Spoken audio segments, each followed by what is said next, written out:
हम एक कदम उठाएंगे तो सरकार 10 कदम उठाएगी। सच? तुम्हारे मुंह में घी शक्कर। घी शक्कर नहीं माँ, स्वच्छ जल।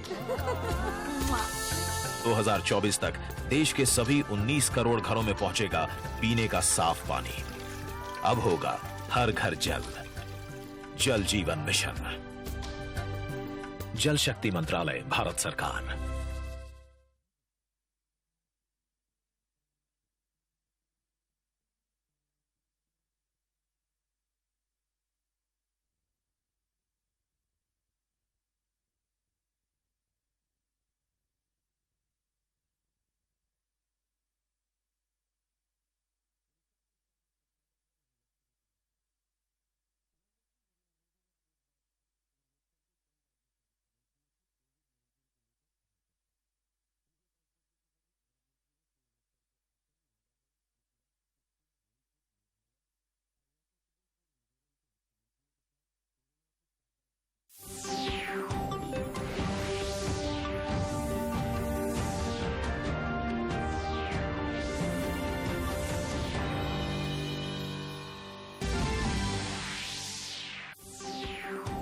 और उनके परिजनों से किया संवाद, दी शुभकामनाएं, कहा खिलाड़ी अपेक्षाओं की बोझ तले ना दबे, दें अपना 100%। रांची में राज्य स्तरीय वन महोत्सव का आगाज करते हुए मुख्यमंत्री ने पर्यावरण संतुलन पर दिया जोर, खाली पड़े सरकारी भूखंड पर पेड़ लगाने का आदेश। राज्य के नवनियुक्त राज्यपाल रमेश बैस पहुंचे रांची, मुख्यमंत्री ने एयरपोर्ट पर की आगवानी, दिया गया गार्ड ऑफ ऑनर, शपथ ग्रहण कल। और राज्य के 24 में से 9 जिलों में 10 से कम कोरोना के एक्टिव केस शेष। लोहनगरी, जमशेदपुर समेत राज्य के विभिन्न जिलों में वैक्सीन डोज पहुंचने पर टीकाकरण अभियान हुआ तेज।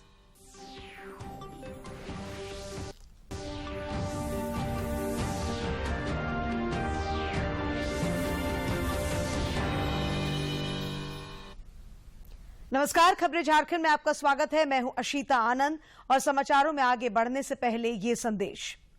देश भर में 18 वर्ष से अधिक आयु के सभी लोगों के लिए सरकारी केंद्रों में निःशुल्क टीकाकरण अभियान चलाया जा रहा है।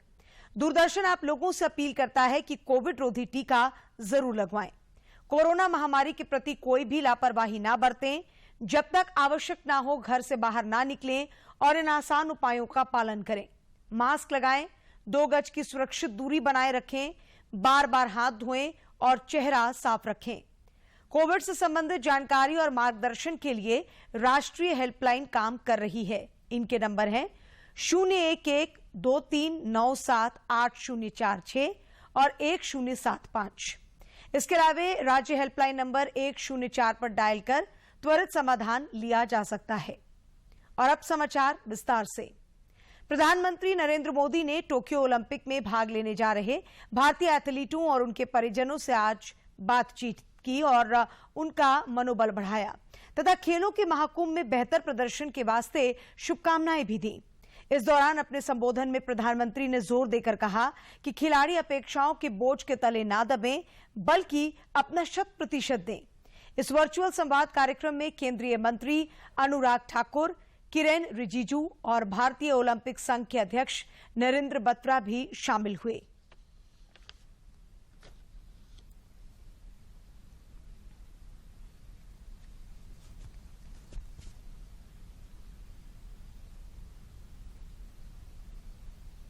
महत्वपूर्ण बात आपसे कहना चाहता हूं, आपको अपेक्षाओं के बोझ तले दबने की जरूरत नहीं है।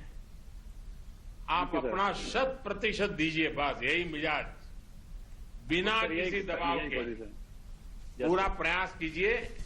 मेरी आपको बहुत शुभकामनाएं हैं और आपके माता पिता को भी प्रणाम है। दूती जी, आपने देश के लिए बहुत से रिकॉर्ड बनाए हैं। देश को उम्मीद है कि आप इस बार ओलंपिक पोडियम पर जरूर अपनी जगह बनाएंगे। प्रधानमंत्री के संवाद कार्यक्रम में खिलाड़ियों और उनके परिजनों ने भी अपने विचार साझा किए। रांची से तीरंदाज दीपिका कुमारी के परिजन भी जुटे। वर्चुअल माध्यम से कार्यक्रम में शामिल दीपिका कुमारी को प्रधानमंत्री ने टोक्यो ओलंपिक में बेहतर प्रदर्शन की शुभकामनाएं दी। इस दौरान उन्होंने दीपिका के बचपन के प्रेरक प्रसंगों का भी जिक्र किया। बताएं तो अच्छा होगा। मेरी यात्रा बहुत अच्छी रही सर, स्टार्टिंग से ही। आम मुझे बहुत पसंद था, इसलिए स्टोरी पर ही। बट मैंने बैम्बू ब्रो से स्टार्ट किया था और फिर धीरे धीरे मैं मॉडर्न बो पे आई थी सर। बहुत अच्छी रही। स्टार्टिंग में थोड़ा सा स्ट्रगल हुआ था बिकॉज फैसिलिटीज वहाँ अच्छी नहीं थी। उसके बाद एक साथ आर्चरी करने के बाद काफी अच्छी फैसिलिटीज मिली सर और काफी अच्छे कोच भी मिले मुझे। दीपिका जी, जब आप सफलता के इतने शिखर पर पहुंच जाते हैं तो लोगों की आपसे अपेक्षाएं भी बढ़ जाती हैं।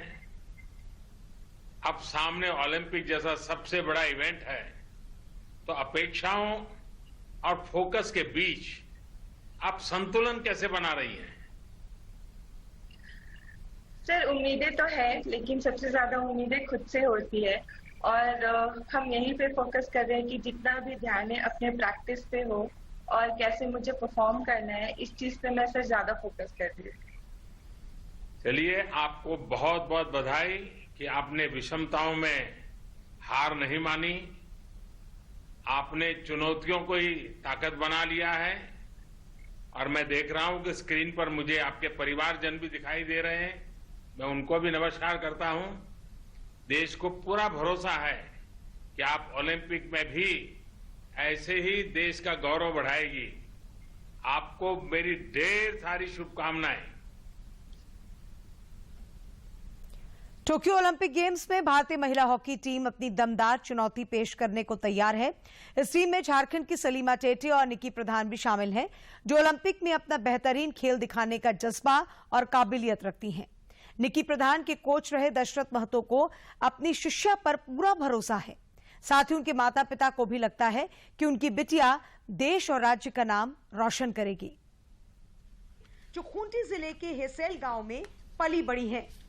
स्थानीय हॉकी कोच दशरथ महतो ने उन्हें बचपन में हॉकी की बारीकियां सिखाई थी, जो अब खेलों के महाकुंभ ओलंपिक में नजर आने वाली हैं। निक्की जब चौथी क्लास में पढ़ती थी तो अन्य बच्चों से भिन्न थी। चेहरे में चंचलता और उत्साह था, लेकिन हॉकी में रुचि नहीं थी। जब कोच दशरथ ने उन्हें चौथी क्लास में हॉकी स्टिक पकड़ाई तो वो मैदान से चुपचाप भाग जाती थी। बाद में क्षेत्रीय हॉकी टूर्नामेंट में अपनी बड़ी बहन को देखकर निक्की का जोश भी बढ़ने लगा और वे मैदान में धीरे धीरे हॉकी स्टिक से गोल पोस्ट पर निशाना साधने लगी। निक्की प्रधान एकदम छोटी थी, दूसरा क्लास में जब वो आई तो उसका एक्टिविटी से हमको शुरू से ही पता चला कि ये लड़की थोड़ा बहुत तेज है। तो जब उसको हम चौथा क्लास में स्टिक पकड़ाए तो वो नहीं खेलना चाहती थी। स्टिक पकड़ के ग्राउंड घुसती थी और भाग जाती थी, ग्राउंड से बाहर निकल के भाग जाती थी। उसके बाद जब उसकी बड़ी बहन को हम कुछ आगे बढ़ाए, उसको कुछ बढ़िया सिखाए तो वो आगे बढ़ी, तो उसको देख के ये भी वो खेलने के लिए राजी हुई, नहीं तो वो खेलना नहीं चाहती थी। निक्की प्रधान के बचपन के कोच दशरथ महतो ने बताया कि निक्की ने यूं तो अनेक राष्ट्रीय और अंतर्राष्ट्रीय प्रतियोगिताओं में हिस्सा लिया है, मगर उनकी जिंदगी में 2012 का एशियाड खास मायने रखता है, जब वे गोल्ड मेडल जीतने वाली टीम इंडिया का हिस्सा बनी। एक और बड़ा पड़ाव उनके जीवन में तब आया जब उन्होंने वर्ष 2016 में रियो ओलंपिक में देश का प्रतिनिधित्व कर झारखंड की पहली महिला ओलंपियन बनने का गौरव प्राप्त किया। लास्ट में 2011 में जो राष्ट्रीय खेल हुआ झारखंड में, उसमें पूरे भारत देश में सबसे अच्छी बेस्ट प्लेयर चुनी गई। मन में सोचे थे कि ये अगर ओलंपियन बन जाए तो मेरे लिए बहुत अच्छा होगा और लड़की के लिए भी अच्छा होगा, झारखंड के लिए भी अच्छा होगा। ये सोच के हम सोच ही रहे थे और इसका हुआ, और अभी भी वो दूसरा ओलंपिक फिर खेलने जा रही है। निक्की के माता पिता खूंटी के हेसेल गांव में खपरेल के मकान में गुजर बसर करते हैं, लेकिन अब बेटी के आगे बढ़ने से पक्का मकान बनाने का सपना भी पूरा होने लगा है। पिता घर में टीवी देखते हुए कहते हैं कि बेटी विदेश जाएगी और हॉकी में देश का नाम ऊंचा उठाएगी। ईद का बात है आज, और अदरक बीट का उधर लेके वही मैसेज कर रहे हैं। बहुत बच्चे आजकल हम लोग गाँव में ऐसे बच्चे सब खेल रही है, छोटी छोटी सुबह शाम खेलती है। टोक्यो ओलंपिक गेम्स में इस बार झारखंड की कुल 3 बेटियों ने अपनी जगह बनाई है। तीरंदाजी स्पर्धा में जहां दीपिका कुमारी निशाना साधते नजर आएंगी, वहीं हॉकी के टर्फ स्टेडियम पर सलीमा टेटे और निक्की प्रधान अपने हुनर का प्रदर्शन करेंगी। खूंटी से ज्योत्सना के साथ दिवाकर कुमार की रिपोर्ट। मुख्यमंत्री हेमंत सोरेन ने आज रांची जिला अंतर्गत गेतलसूर डैम के समीप राज्य स्तरीय वन महोत्सव कार्यक्रम की शुरुआत की और पर्यावरण संतुलन पर जोर दिया। रांची के गेतलसूर डैम के निकट राज्य स्तरीय वन महोत्सव की शुरुआत करते हुए मुख्यमंत्री ने बताया कि इस वर्ष प्रदेश भर में 1.5 करोड़ से ज्यादा वृक्ष लगाए जाएंगे। विकास की अंधी दौड़ में प्रकृति के साथ छेड़छाड़ पर चिंता जताते हुए उन्होंने पर्यावरण प्रेम पर जोर दिया। पेड़ लगाने का संकल्प लेने के लिए हम लोग यहाँ एकत्रित हुए। आज हम पेड़ भी लगाएंगे, लेकिन साथ साथ में यहां पर विकास के नाम पर बड़े बड़े कंक्रीटों का भी जंगल बनने की तैयारी हो रही है।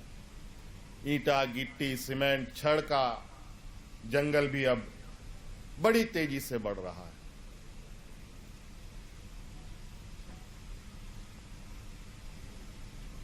और आगे भी बनेगा, आगे भी ये प्रक्रियाएं चलेंगी।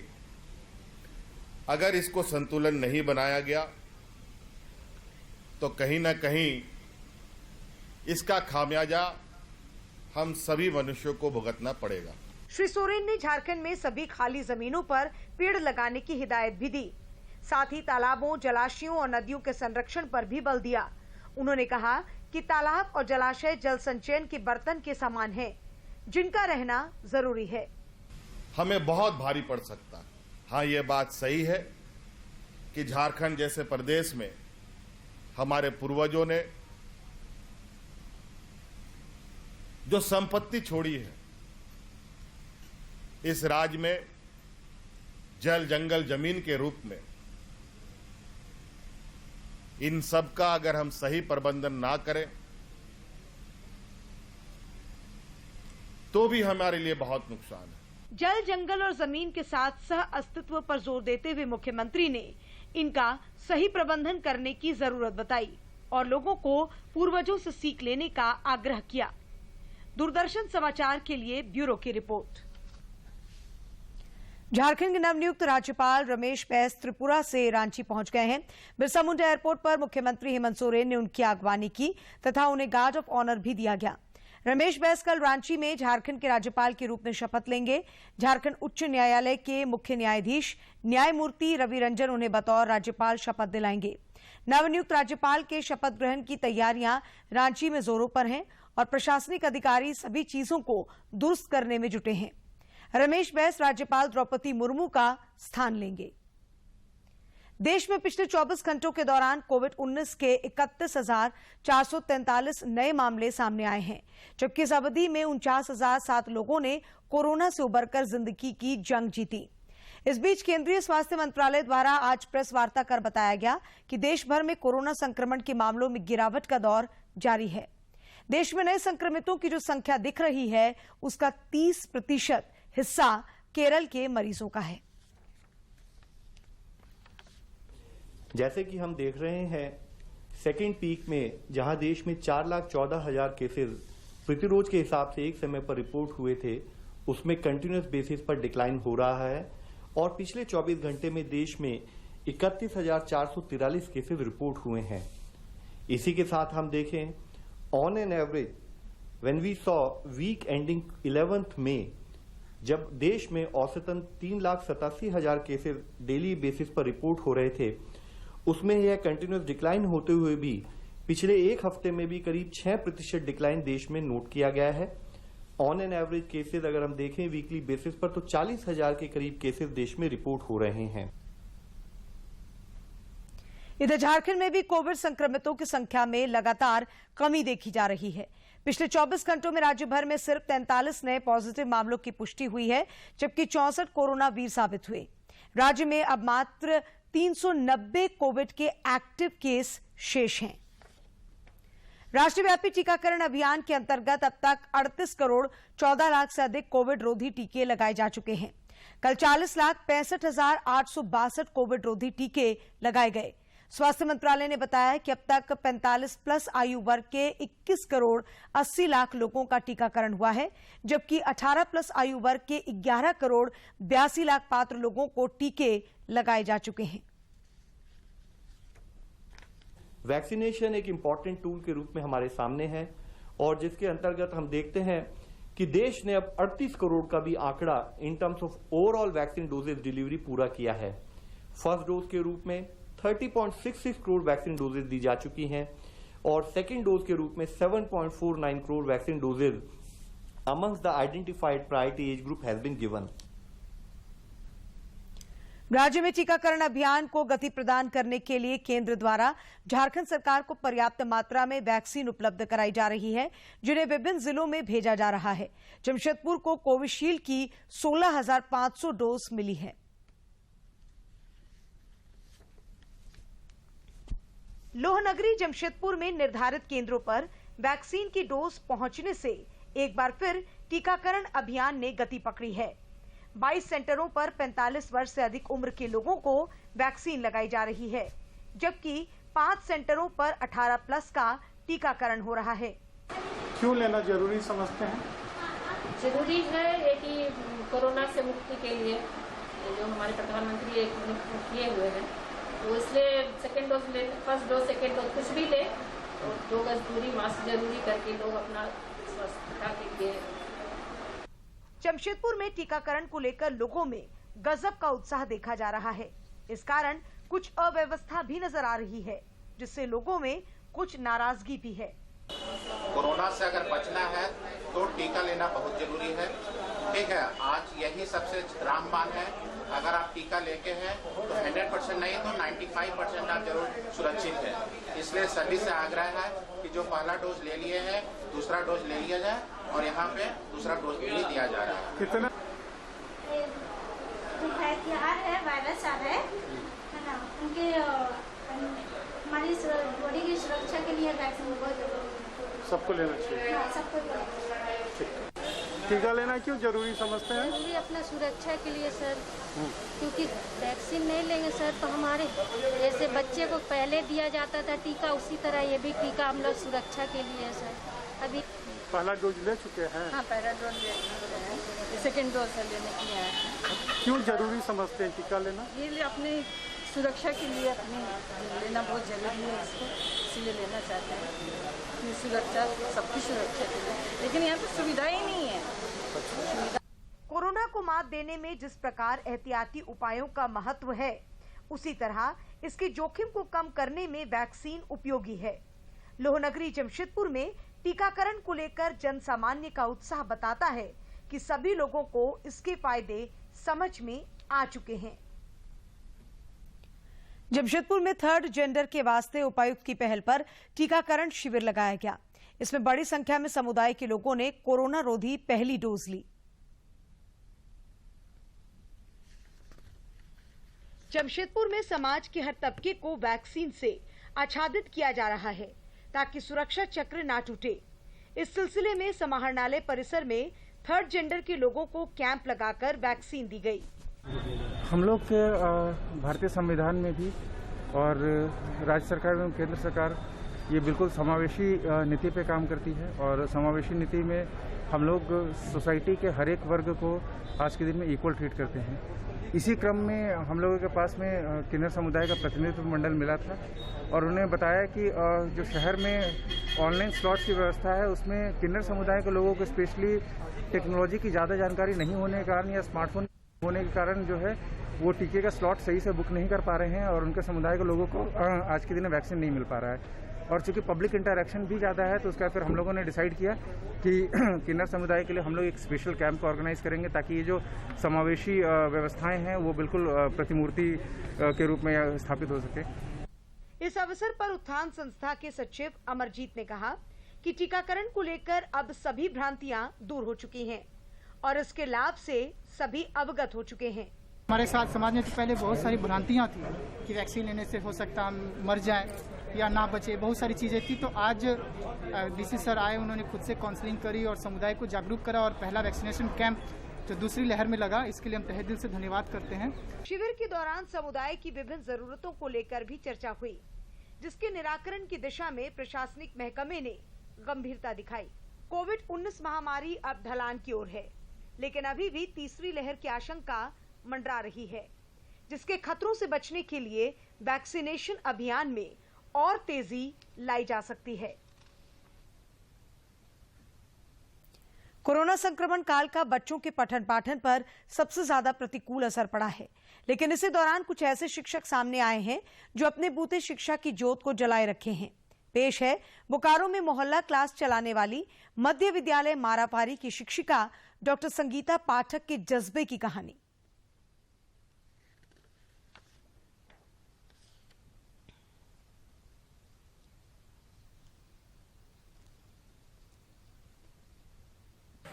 मुझे बच्चों को पढ़ाना बहुत अच्छा लगता है, मैं इसीलिए शिक्षिका बनी हूँ। मुझे बहुत गर्व है कि मैं शिक्षिका हूँ, पर इस कोरोना काल में मैं बहुत अंदर से दर्द महसूस करती हूँ कि मैं बच्चों से दूर हो गई हूँ। बच्चों की पढ़ाई कैसे हो, मैं बहुत चिंतित रहती हूँ। इसलिए मैं मोहल्ला मोहल्ला क्लास लेने के लिए मैं इस गांव-गांव में घूमती हूँ। मेरी सहायिका हैं किरण मैडम, वो मेरी सहायता करती हैं, गांव-गांव में मुझे पढ़ाने में मेरी सहायता करती हैं कि हाई स्कूल के इतिहास और नागरिक के अनुशंसित अभ्यर्थियों ने आज अपनी मांगों को लेकर पेयजल एवं स्वच्छता विभाग के मंत्री मिथिलेश ठाकुर के डोरंडा स्थित आवास के समक्ष धरना प्रदर्शन किया।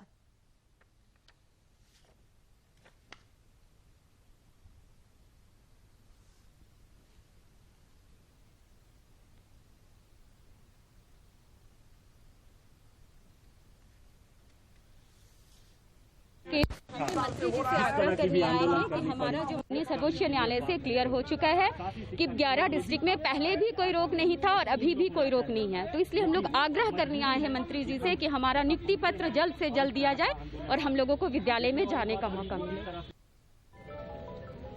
आज जो आपको उनसे क्या आश्वासन मिला था? मंत्री महोदय ने हमें स्पष्ट बोले थे कि आपकी नियुक्ति निश्चित होगी, थोड़ा वेट करें।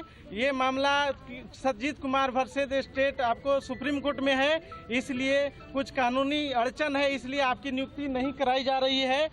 अब हम आग्रह अब ये करेंगे सर से कि हमने स्पष्ट क्लियरिफाई करके ले लाया हूँ कि हमारा 11 नॉन शेड्यूल डिस्ट्रिक्ट इतिहास नागरिक के लिए कोई सुप्रीम कोर्ट में मामला नहीं है, इसलिए हमने ऑर्डर पास करवा के ले लाया है सुप्रीम कोर्ट से, इसलिए हम सरकार से आग्रह करेंगे।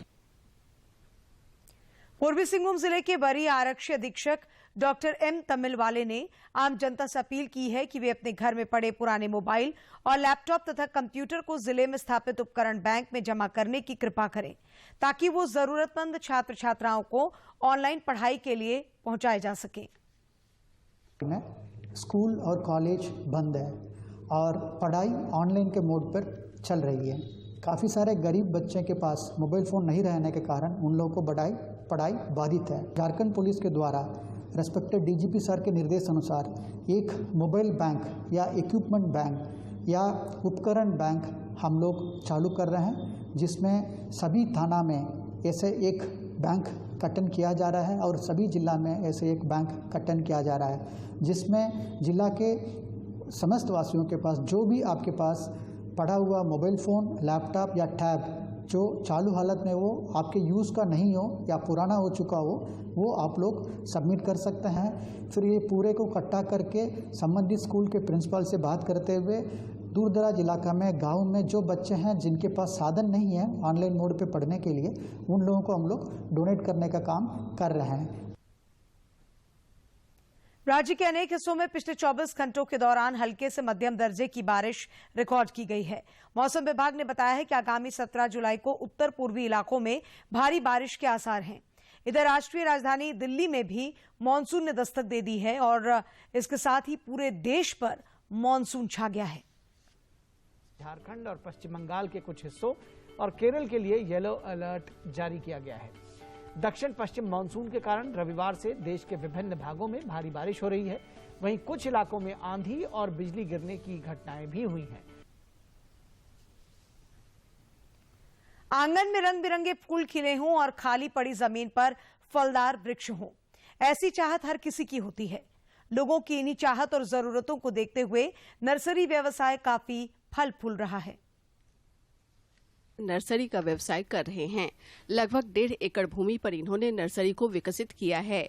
इनके नर्सरी में इंडोर और आउटडोर प्लांट, फलदार वृक्ष के पौधे, सजावटी और खुशबूदार फूलों के कई किस्में उपलब्ध हैं। प्लॉट 1.5 एकड़ का है। इसमें बहुत तरह के फूल पौधे हैं, परमानेंट प्लांट है जो घर में सजाया जाता है, बहुत तरह का इंडोर प्लांट्स है, आउटडोर में है, फूल है, तरह तरह के फूल हैं। हीरालाल तिवारी बताते हैं कि स्वरोजगार के नजरिए से नर्सरी व्यवसाय को शुरू करना बहुत मुश्किल काम नहीं है। फूल और फलदार वृक्षों की अधिक डिमांड होने की वजह से ये स्वरोजगार काफी फायदेमंद साबित होता है। देखिए, आजकल व्यवसाय नर्सरी से आदमी बहुत सारा जुड़ रहा है। इसमें बहुत सारा देखिए रोजगार का साधन भी हो रहा है। बहुत तरह के आजकल हर जगह में जुड़ रहे हैं, तो इससे क्या होता है कि रोजगार भी मिलता है, आदमी को ये जरूरत भी हो जा रहा है, पूरा हो जा रहा है। मुकेश ठाकुर इस नर्सरी में पिछले 4 सालों से लगातार काम कर रहे हैं। इन्हें इस बात की बेहद खुशी है कि नर्सरी में काम करने से उन्हें पैसे तो मिलते ही हैं, साथ ही रंग बिरंगे फूलों के बीच इनका पूरा दिन खुशनुमा माहौल में बीत जाता है। हम यहाँ 4 साल से काम कर रहे हैं। काम करने के साथ साथ हम लोग का तनख्वाह भी मिल जाता है। सुबह से शाम तक हरियाली में काम कीजिए, मन खुश रहता है फूल पौधा का पत्ती के साथ। स्वरोजगार के क्षेत्र में युवाओं के बीच नर्सरी का व्यवसाय काफी उपयोगी साबित हो रहा है। हीरालाल तिवारी और इनके जैसे कई। खरगोन जिले के रतनपुर के रहने वाले निशानेबाज ऐश्वर्य प्रताप सिंह टोक्यो ओलंपिक में अचूक निशाना लगाने के लिए तैयार हैं। ऐश्वर्य के पिता वीर बहादुर सिंह तोमर ने उम्मीद जताई है कि ओलंपिक में उनका बेटा देश का नाम रोशन करेगा। ईश्वर को लेकर यही कहना चाहते हैं कि वो अच्छा खेले, अच्छा कामयाब हो और टोक्यो ओलंपिक में गोल्ड मेडल जीते और देश का नाम रोशन करे, गांव का नाम रोशन हो, परिवार का नाम रोशन हो, यही उम्मीद रखते हैं उससे। पढ़ाई में कमजोर था वो थोड़ा, तो हम लोगों ने भी सोचा है कि इसको इसकी रुचि जहाँ है उसी फील्ड में इसको भेजें। ईश्वर से अभी कल परसों ही बात हुई हमारी, उसका यही उम्मीद है कि पापा जी मैं अच्छा खेलूंगा, अच्छा करूंगा और देश का नाम रोशन करूंगा। साल 1983 के क्रिकेट विश्व कप विजेता टीम के सदस्य रहे यशपाल शर्मा का दिल का दौरा पड़ने से निधन हो गया है। वे 66 साल के थे। उन्होंने अपने करियर के दौरान कुल 37 टेस्ट और 42 वनडे मुकाबले खेले। 1983 के विश्व कप में उन्होंने 89 रनों की दमदार पारी खेली थी, जो आज भी खेल प्रेमियों के जहन में ताजा है। अनेक राजनेताओं और खिलाड़ियों ने उनके असामयिक निधन पर गहरी संवेदना जताई है। इधर केंद्रीय खेल और सूचना तथा प्रसारण मंत्री अनुराग ठाकुर ने भी यशपाल शर्मा के निधन पर शोक व्यक्त किया है। और अंत में मुख्य समाचार एक बार फिर। प्रधानमंत्री ने ओलंपिक में भाग लेने वाले एथलीटों और उनके परिजनों से किया संवाद, दी शुभकामनाएं। कहा खिलाड़ी अपेक्षाओं की बोझ तले ना दबें, दें अपना 100%। रांची में राज्य स्तरीय वन महोत्सव का आगाज करते हुए मुख्यमंत्री ने पर्यावरण संतुलन पर दिया जोर, खाली पड़े सरकारी भूखंड पर पेड़ लगाने का आदेश। राज्य के नवनियुक्त राज्यपाल रमेश बैस पहुंचे रांची। मुख्यमंत्री ने एयरपोर्ट पर की आगवानी, दिया गया गार्ड ऑफ ऑनर। शपथ ग्रहण कल।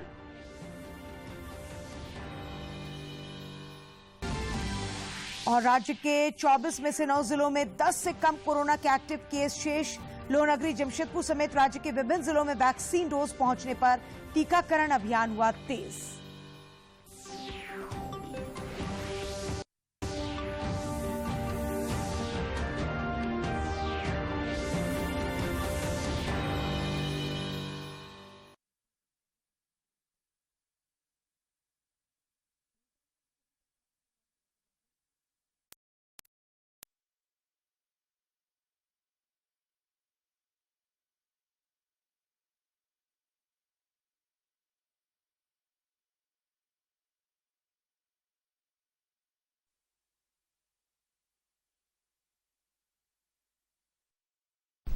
जोहार, नमस्कार। कानून की